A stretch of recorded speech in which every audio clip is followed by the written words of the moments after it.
Bangga bersarung mangga. Assalamualaikum warahmatullahi wabarakatuh, Buya. Saya mau bertanya, kalau HP, laptop, atau barang elektronik lainnya terkena najis, bagaimana cara mensucikannya, Buya? Karena tidak mungkin disiram oleh air, karena takutnya rusak. Mohon penjelasannya, Buya. Terima kasih. Wassalamualaikum warahmatullahi wabarakatuh. Masya Allah. Handphone, laptop, kena najis. Cuci, masukkan mesin cuci, rusak. Baik. Imam Nawawi menjelaskan dalam majmu'nya bahwasanya ini bicara dengan madhab Syafi'i dulu supaya kita punya wawasan. Dan setelah itu kita bisa menyikapi perbedaan ulama dengan ilmu. Bukan dengan hawa nafsu, bukan dengan sok-sokan beragama, tapi ada sandaran ilmu dan untuk sebuah solusi. Beragama tidak perlu sok merasa lebih tahu, sok ini. Oh tidak. Sesuai dengan kebutuhan. Di dalam madhab kita Imam Syafi'i, yang namanya najis tidak akan tersucikan kecuali dengan air yang disiramkan. Dan Imam Nawawi sendiri menjelaskan bahasanya seperti itu. Lalu beliau menukil, kecuali menurut sebagian imam.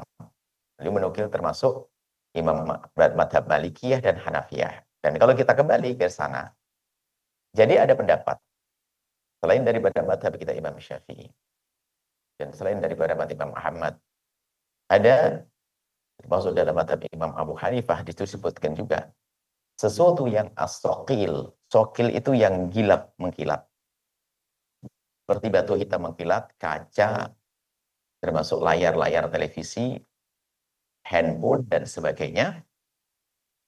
Itu jika terkena najis, setelah dihilangkan ainun najasahnya tentunya.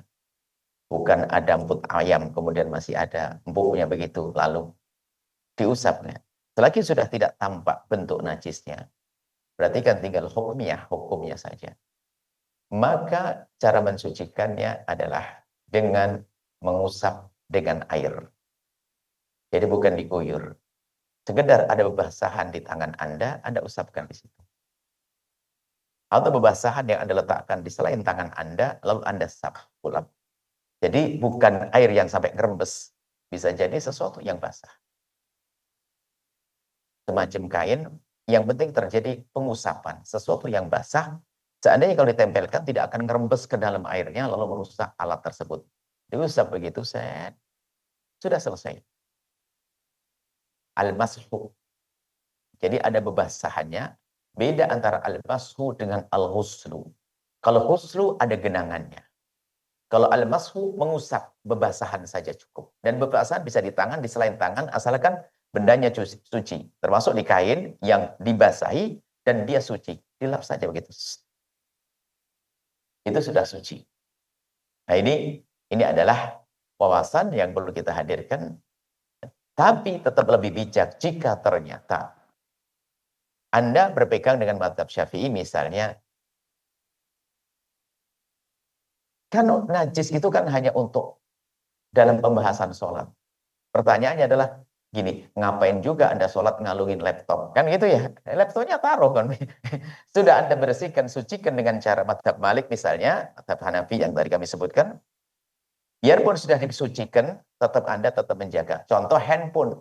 Ya selagi Anda pernah merasa handphone Anda pernah terkena najis, kemudian Anda sucikan dengan cara ini, sudah benar, sudah suci beneran. Selagi masih ada di rumah, nggak usah dikantongin deh, diletakkan, keluar dari khilaf. Biar tidak ditegur mazhab Syafi'i. Tapi kalau di perjalanan, HP taruh di luar, barangkali malah hilang. Anda boleh sakui.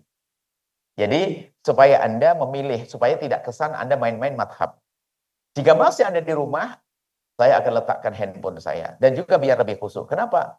Karena handphone saya telah saya sucikan, tapi tidak sesuai dengan mazhab Syafi'i. Ini biar tambah ilmunya juga. Biar ingat terus mazhab Syafi'i tidak mengatakan itu sudah disucikan. Kalau di tengah jalan, mungkin karena tidak mungkin saya meletakkan handphone saya nanti tambah hilang. Atau kalau mungkin taruh tas, letakkan di tas. Aman, ikut mazhab Imam Syafi'i. Kemudian di saat memang mendesak harus saya kantongin. Kalau laptop nggak mungkin dikantongin kan. Televisi saya kena najis, ya biarin. Memang kenapa? Kamu sholat di atas televisi kan nggak juga. Ya, kurang lebih seperti itu artinya.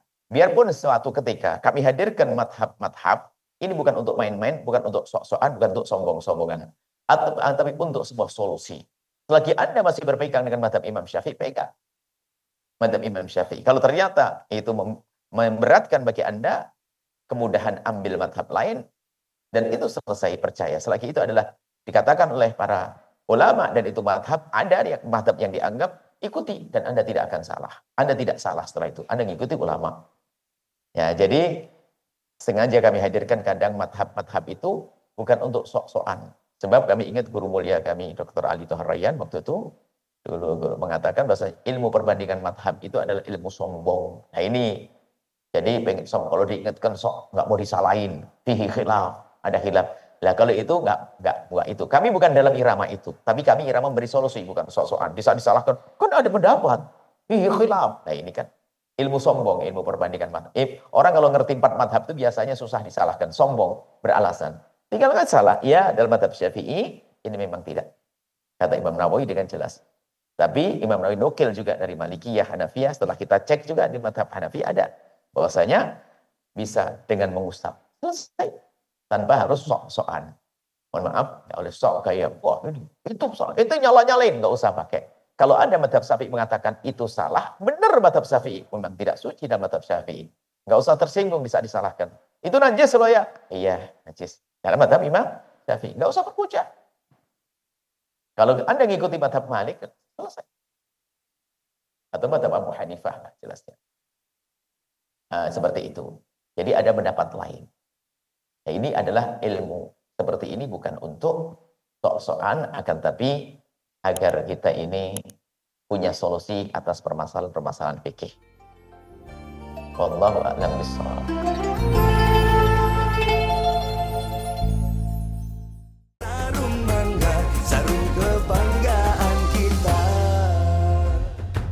Bangga bersarung mangga. Sahabat Al-Bahjah TV, setelah menyaksikan video ini, jangan lupa bersolawat kepada baginda Nabi Muhammad. Shollu ala Nabi Muhammad. Allahumma sholli alaihi wa ala alihi wa sahbihi.